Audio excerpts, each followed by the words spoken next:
안녕하세요. 정플라워입니다. 내 인생의 주인공으로 살기 위해 꼭 해야 할 한 가지. 그것은 바로 진짜 자아를 찾는 것입니다. 작가는 가짜 자아로 살아가는 사람을 순수한 바보들이다 라고 말했습니다. 가짜 자아를 버리고 진정한 나로 살아가는 법. 내면의 공포와 두려움을 인정해야 진짜 자유가 찾아온다고 하는데요. 나는 나를 바꾸기로 했다. 오늘 이 책을 통해 여러분도 여러분 인생의 주인공으로 살기 위한 진짜 자아를 꼭 찾으시기 바랍니다. 사람은 살면서 끊임없이 여러 도전과 실패를 경험한다. 다른 노선의 길을 가다가 돌아올 수도 있고 자신이 선택한 길만 묵묵히 가기도 한다. 이 모든 것이 생명의 실제 과정이자 한 사람의 영혼이 끊임없이 단련되는 과정이다. 자신을 잃어버리고 헤매는 순간이 있다.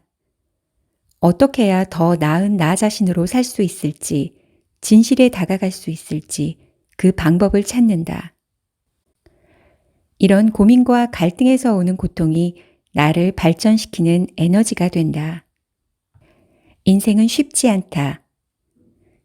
피할 수 없다면 즐겨라. 이 반복된 고통의 과정이 지나면 이전의 나보다 더 나은 나아가 될 수 있다는 확신이 있다. 생명의 동력은 먼저 자신을 아는 데서 시작한다. 나는 나로 사는 사람일 뿐이다.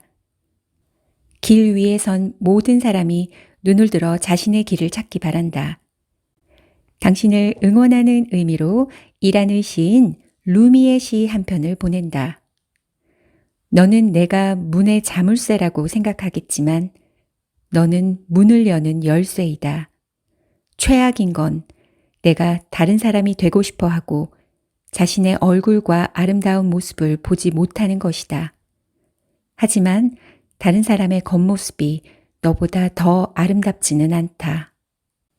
내 인생의 주인공으로 살기 위해 꼭 해야 할 한 가지, 그건 바로 진짜 자아를 찾는 것입니다. 자신을 관찰해야 하는 이유.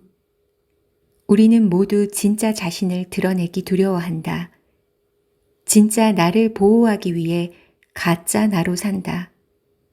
그래야 세상에서 상처받거나 시리에 빠지더라도 진짜 나가 아니어서 안도할 수 있다. 이는 마치 자신이 이루지 못한 꿈을 자녀가 대신 이루어주기를 기대하고 불의와 나쁜 환경에서 아이를 보호하려는 부모와 같다. 자기 기대를 충족하기 위해 아이를 통제하고 단속하기 때문에 언제나 걱정을 안고 살며 조바심을 낸다. 마찬가지로 진짜 나로 살지 않으면 가짜 나를 제어해야 하므로 늘 불안하고 초조해질 수밖에 없다. 자신을 알아가는 과정에서 우리는 적의 존재도 알게 된다. 나의 가족일 수도 있고 가장 친한 친구일 수도 있다. 마지막 단계에 이르러서 그 적이 자기 마음에 있다는 걸 깨닫는다. 적은 나의 본능 중 일부이며 줄곧 외면했던 감정이며 경험이다. 이를 진심으로 끌어안아야 세상에서 당당해질 수 있다. 진짜 자아의 속삭임을 들어라. 진짜 자아를 가진 사람들은 자신이 무엇을 원하는지 안다. 그것의 특성까지 파악하고 있다. 반면 가짜 자아를 가진 사람들은 자기 감정을 알지 못한다. 자신이 무엇을 원하는지 모르기 때문에 다른 사람이 원하는 것을 막연히 같이 추구하는 경향을 보인다. 그럼에도 불구하고 가짜 자아가 우리 사회에 보편적으로 존재하는 이유는 진짜 자아로 산다고 스스로 착각하기 때문이다. 그만큼 내면과 연결되어 있지 않은 모습으로 사는 사람이 많은 것이다.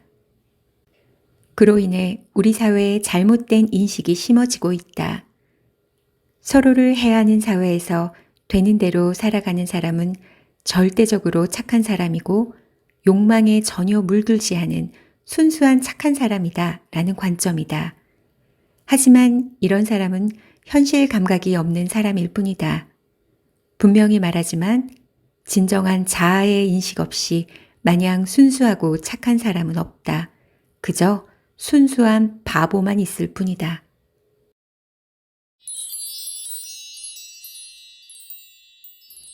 타인에게 자신의 일부를 내어주고 싶은가? 시련, 실직, 이혼 같은 인생의 좌절은 우리를 고통스럽게 만든다. 내가 못났기 때문에 이런 일이 일어난 것이라고 실패의 원인을 자신에게 돌린다. 실패나 좌절의 원인을 자기에게서 찾는 행동을 멈춰라.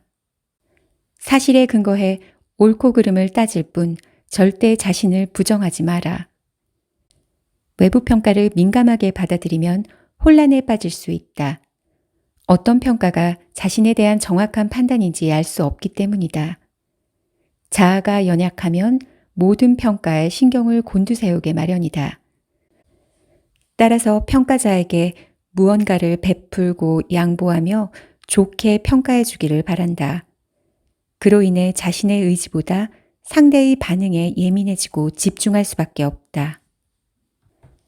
우리는 상대의 반응에 따라 자기 존재 가치를 판단한다. 상대의 반응이 좋으면 자기 존재에 긍정의 영향을 미치고 나쁜 반응을 얻으면 자책한다. 아무 반응도 얻지 못하면 자신의 존재감을 잃는다. 그러므로 정확하고 객관적이면서 수용적인 좋은 거울을 찾아야 한다. 자신을 위해 사소한 일에도 긍정적인 평가로 당신은 좋은 사람이라고 말해주는 거울이 필요하다.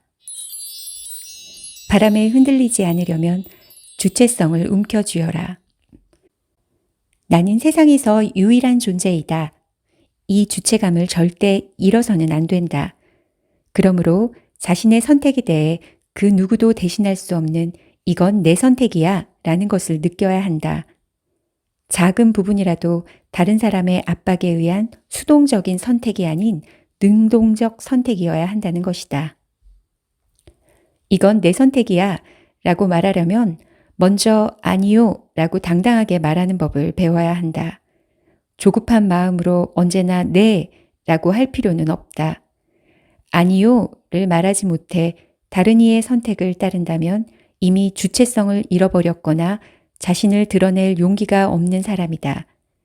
이런 핑계로 선택을 회피했을 것이다. 자신의 존엄을 지키는 방법은 주체성을 가지고 자기 의견에 생명력을 주입하는 것이다. 언제 어디서든 자기 견해를 당당하게 밝히는 것, 분명한 자기 관점을 가지고 있는 것, 문제 상황에 맞게 판단하는 능력을 갖추는 것이다. 이런 주관이 있으면 물질적 향유나 지위에 집착하지 않는다. 감정을 인정하고 자유로워지자. 진짜 자아를 원한다면 자기 감정을 존중하자. 마음과 감정이 삶을 이끌도록 해야 한다. 우리는 건강한 자아가 형성되지 않으면 외부에서 자신을 구할 도구를 찾는다.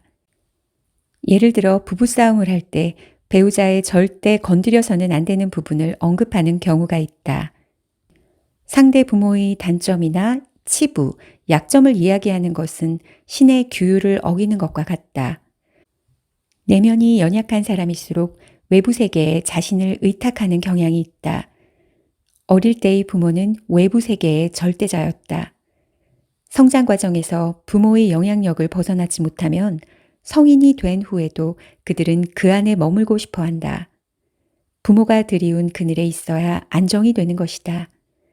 부모를 옹호하거나 상대의 부모를 공격하는 것은 바로 이 지점의 출발이다. 약한 자기 내면을 지키기 위해 온 힘을 다해 외부 자아를 지키려는 것이다. 이제는 외부 세계나 다른 사람의 감정에 치우치지 말자. 자기 감정을 존중하라. 감정은 마음에서 나온다. 자기 감정을 따르면 오히려 자유로워진다.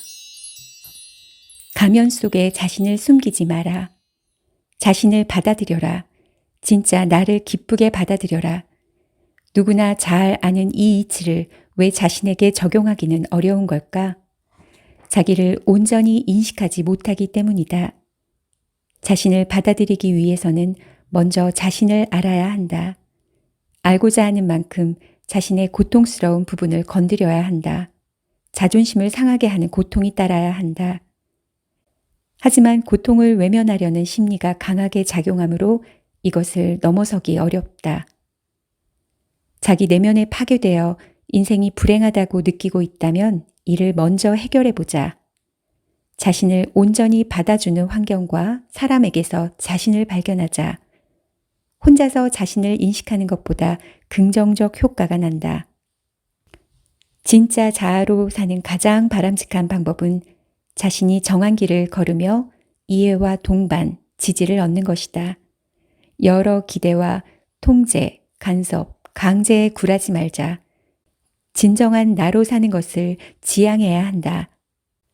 현실에서 여러 어려움을 이길 힘도 자신의 길을 가는 데서 획득된다.